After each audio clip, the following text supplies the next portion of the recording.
The race is tight and getting tighter. Clinton has a 4-point national lead among likely voters, according to an NBC News Wall Street Journal poll out on Sunday. And our CBS News Battleground Tracker shows a tied race in 2 of the key states that will decide this election. In Florida, both candidates are getting 45% support from likely voters, and Donald Trump is leading by 1 point in Ohio, which is within our poll's margin of error. Both campaigns spent Sunday crisscrossing the country, making their final case to battleground state voters. Here are the highlights, starting with Clinton. This election is about much more than the 2 candidates. Our names may be on the ballot, but make no mistake, everything you care about, everything I care about and I've worked for is at stake. This election is about doing everything we can to stop the movement to destroy President Obama's legacy. I know there's a lot of frustration and even anger in this election season. I see it, I hear it. Sometimes, I'm the subject of it. I get it. But anger is not a plan. Anger is not going to get us new jobs with rising incomes that will create a strong, thriving middle class. I believe that we're going to grow this economy. We're going to grow it from the middle out and the bottom up, not the top down. That is what my opponent offers. Clinton did not mention the FBI decision at any of her events, but Donald Trump did. Hillary Clinton is the most corrupt person ever to seek the office of the presidency of the United States. The investigations into her crimes will go on for a long, long time. The rank-and-file special agents at the FBI won't let her get away with her terrible crimes, including the deletion of 33,000 emails after receiving a congressional subpoena. They forget about all of this. Right now, she is being protected by a rigged system. It's a totally rigged system. I've been saying it for a long time. You can't review 650,000 new emails in 8 days. You can't do it, folks. Hillary Clinton is guilty. She knows it. The FBI knows it. The people know it. And now it's up to the American people to deliver justice at the ballot box on November 8th.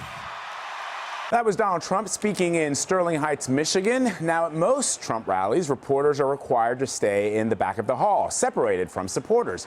But at this speech, Major Garrett and his crew were allowed to roam through the crowd.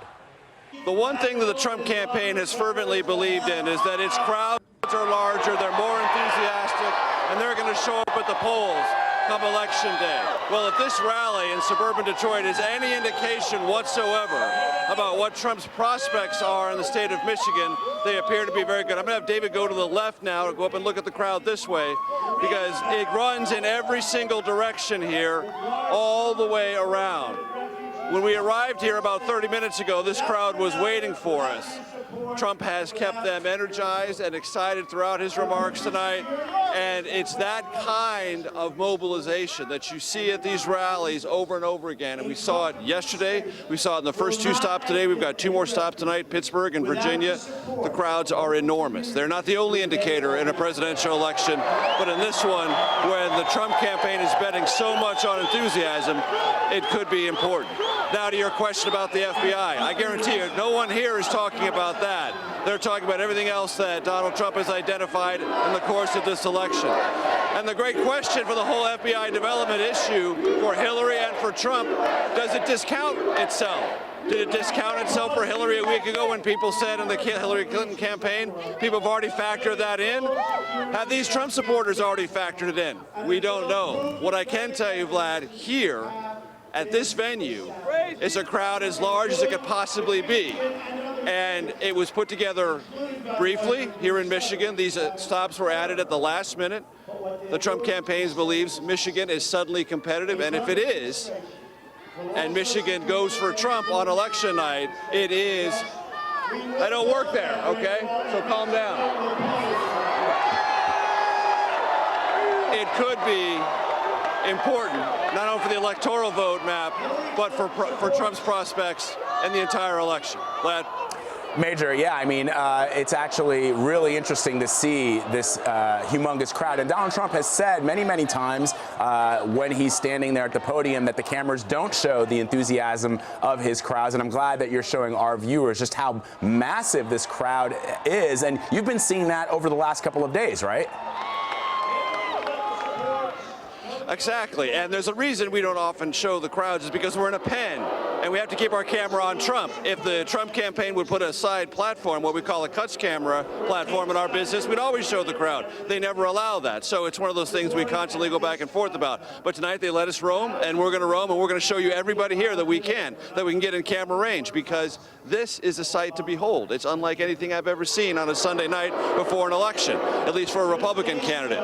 And everywhere I've traveled the last couple of days, people say, I'm not a Republican, I'm a Democrat, I'm an independent, I'm somebody who's come to politics for the first time in 15, 20 years. And if those people do show up, and they're part of that 1 or 2% that pollsters aren't measuring, the Trump campaign will have been proven right, that it can win this election because people aren't being counted that are going to show up and going to be there for Trump. Like I said, crowds don't tell you everything in a presidential campaign. Sometimes they can be deceptive. But venue after venue after venue after venue, we see enormous crowds, enormous enthusiasm, and if that translates at the ballot box, this will be an interesting night on Tuesday, to be sure. And Major, last question. I'm curious.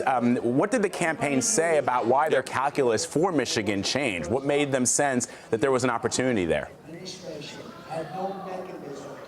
So the Trump campaign always believed the upper Midwest was territory ready-made for its message.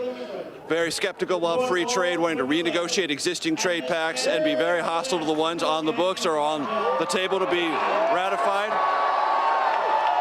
And a strong military, changing Washington. They felt the upper Midwest really was, both demographically and ideologically, well suited for that, but it didn't really come together. It wasn't coming together in Wisconsin, it wasn't coming together here in Michigan, but in the last week and a half or so, it has. Their own internal polling data within Trump Tower has told them these races, these states have gotten tighter much more rapidly than they expected. But there's also some other leveling truth to the polling data that the Trump campaign has seen. They don't have breakout numbers anywhere. They have competitive numbers in many places. So that's why Trump is making so many stops. He doesn't know which state's going to break through, but he's got to go to as many of them as he possibly can, looking for that place to knock a hole in that sort of blue electoral vote wall that Democrats have had for many presidential elections. Michigan has been part of it. Pennsylvania, part of it. Ohio bounced back and forth, but Wisconsin, Pennsylvania, and Michigan have been a part of it for 5 or 6 presidential elections at least. So they're looking to punch through wherever they can. Actually, Trump is here because he decided not to go to Wisconsin because he thought Michigan was more competitive. And before we were here, where were we? Minnesota, which nobody thought was on anyone's map. Trump and his campaign believe it's at least competitive, worth a shot. There are almost, 15,000 people at a tarmac rally organized in the last 24 hours. That gives you an idea how hungry Minnesota Trump supporters were to see the Republican nominee. Again, it is a multi-layered strategy, trying to find wherever breakout position they can, but at no place can you add up all those states and say it is a Trump victory. He's got to fight for it every step of the way, and rallies like this are part of that process. All right, Major Garrett showing us the very large, very, very large and enthusiastic crowds in Sterling Heights, Michigan. Major, we thank you.